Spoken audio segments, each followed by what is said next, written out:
Well, thanks, Tim, for that lovely introduction, and if I can also acknowledge, as Tim did earlier, Jock Lorry, terrific president of the National Farmers, and of course Adam from Cotton Australia, and I'd also like to acknowledge, more for old time's sake than anything else, my old partner in crime, Peter Sutherland, these days from GHD, but a former Deputy Director General of the old department I used to administer here in New South Wales, and a terrific guy. Good to see you, Pete. Tim just indicated that we're at the pointy end. The public consultation process finished on the 16th of April, and we are, as I said, at that part of the plan where the whip's starting to crack, and right now the various disparate groups who either want to stop the plan dead in its tracks, or those who want to argue that the plan simply doesn't do enough, are all, as you would expect, not unreasonably jockeying for position as we turn into a home straight. The states are in there, whips cracking, arguing their traditional cases. South Australia is riding the horse High Court challenge, and New South Wales and Victoria are on these horses that are called variously no social and no economic impact pleas. And that's, in my view, particularly at that state disparity, the exact reason why an organisation like the one I chair, the Murray Darling Basin Authority, needs to exist. I want to start the presentation today, and I recognise, of course, there's an opportunity for question and answer at the end, which is usually the most interesting bit. But I want to start in my formal presentation to you with three simple propositions, assertions, if you like. The first one is the worst possible outcome for the work I'm doing is that there is no plan. That is, that the status quo prevail. The second proposition that I put before you is that the risks associated with what we propose in our draft plan, the one that's just finished exhibition, will bring far less uncertainty and far fewer risks than those uncertainties and risks that would be associated with no plan. And the third proposition, and it's something that was evidenced by Jock Lorry in evidence he gave to a Senate hearing just a couple of days ago, we need to make a start and do it in a way that lets us check how we are going as we're travelling along. As Tim said, over the last 12 months, not just the last 20 weeks of public exhibition, but over the last 12 months since I took over the role as chairman, I've travelled across the basin along with the team, lots of people, to the cities and the towns, to the farms and to the reaches of the rivers, and have met literally with many thousands of people, the groups, the individuals, the governments who have an interest in the way the basin's managed.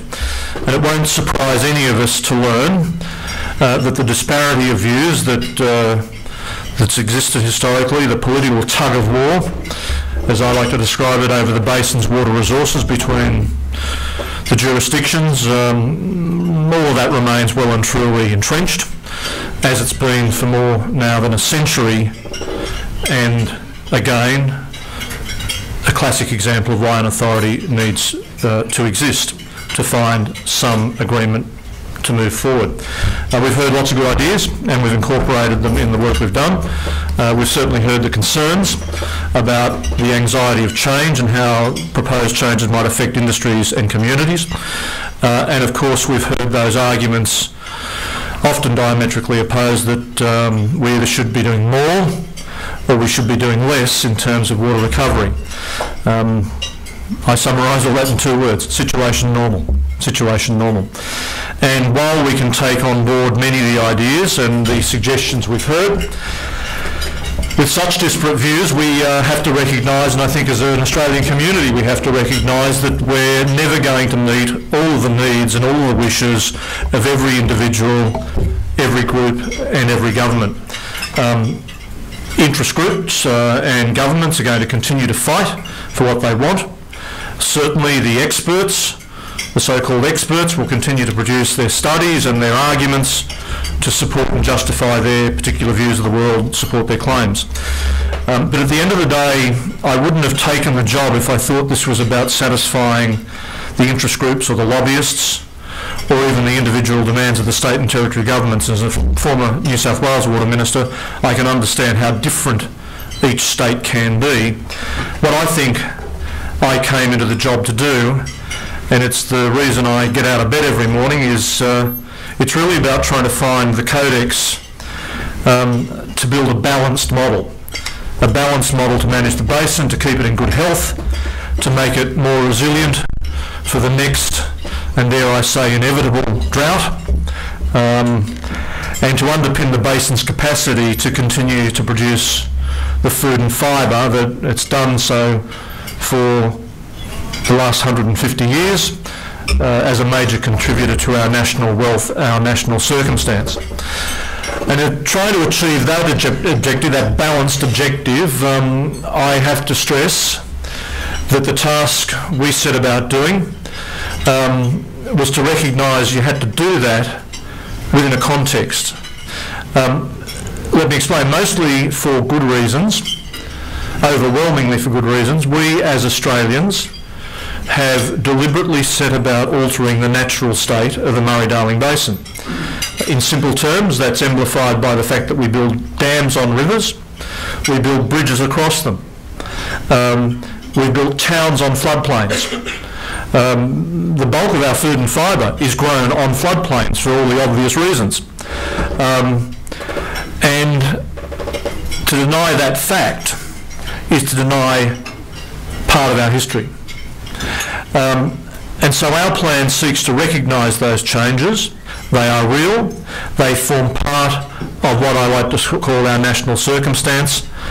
And importantly, our plan does not seek to take us back to pre-European, pre-white settlement times. And I raise that point because, as some of you in the room would know, for some people, that recognition of reality comes as a huge disappointment. For most of us, though, I'd like to think it represents the real world, the reality of the altered state of the basin.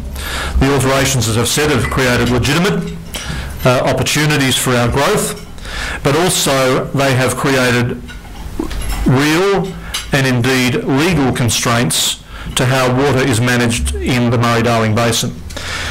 So we have to manage within those constraints.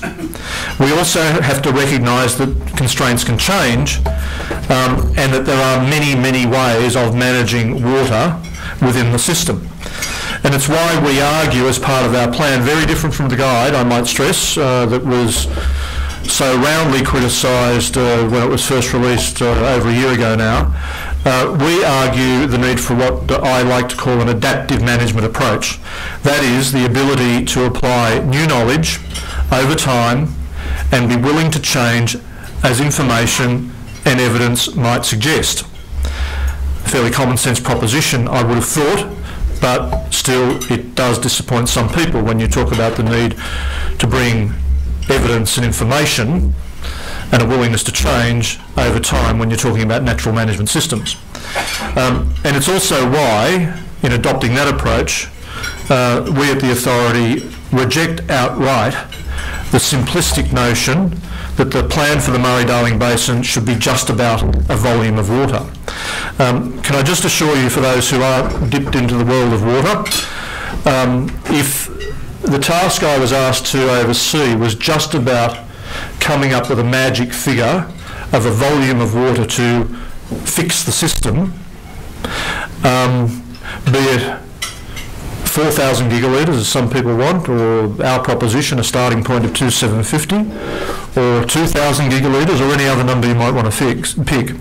Let me assure you, if it was just about a volume of water, there would be absolutely no need for a plan for the Murray Darling Basin. Why? Well, all that would be required is for the Commonwealth Government to stand in the market with its chequebook and just buy the required amount. They've been doing that for the last couple of years with no plan in place.